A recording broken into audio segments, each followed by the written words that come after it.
Oggi continuiamo a parlare di prati e ho sempre con me l'amico Diego della GeoGreen che ci aiuta anche a capire qual è il concime più giusto nelle diverse stagionalità. In maniera molto, diciamo, semplice e sintetica ci aiuterà a capire qual è, diciamo, il concime e il suo effetto nei diversi periodi dell'anno e quindi capire come potrebbe essere un piano di concimazione. Sì, la nutrizione del prato e il tappeto erboso, se vogliamo mantenere il nostro prato negli anni, è fondamentale.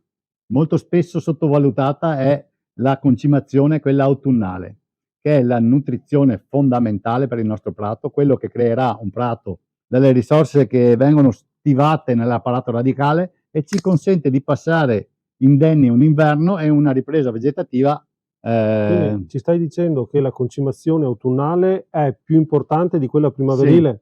perché il prato riesce a leggere il fotoperiodo. Sì. Autunno le giornate si accorciano, quindi il prato non andrà a consumare tutto il concime che noi diamo, come succede in primavera che fa foglia e dobbiamo tagliarlo perché lui è stimolato a fare il seme, ma in autunno le giornate si accorciano e lui metterà in cassaforte, diciamo, il concime che noi diamo, lo stiverà negli internodi radicali, che sono, diciamo, proprio la cassaforte del tappeto erboso, che lo Quindi aiuterà la a passare preparazione, l'inverno e partire da solo in primavera. quindi Molto, la concimazione della primavera è di mantenimento e basta, ma non è di più che alimentazione nel senso fondamentale per la pianta. no, perché quella lì è quella primaverile è un'alimentazione che stimolerà il nostro prato a far molta foglia, perché normalmente una graminacea dovrebbe andare a fiore a giugno.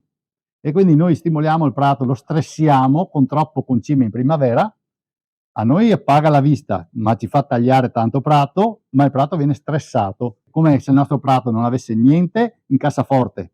E noi stiamo sperperando tutte le sue nutrienti perché gli diamo concime e lui va a produrre foglia verde senza stressandosi, arriva in estate. In pratica è come un atleta che non gli faccio fare gli allenamenti Bravo. per fare la partita.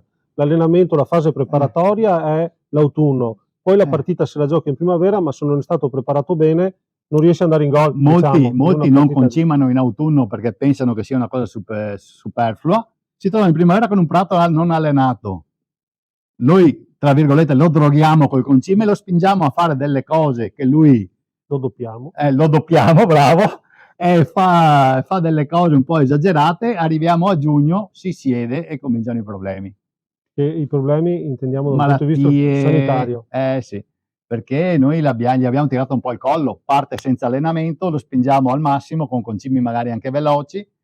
Sicuramente l'effetto visivo sarà ottimo, ma non abbiamo allora fondo. Fondamentalmente abbiamo capito che ci sono dei periodi più opportuni per concimare in una certa maniera e periodi più opportuni per concimare in un'altra. Se venite qui da noi troverete dei piani di concimazione con i concimi più adeguati per quel momento lì.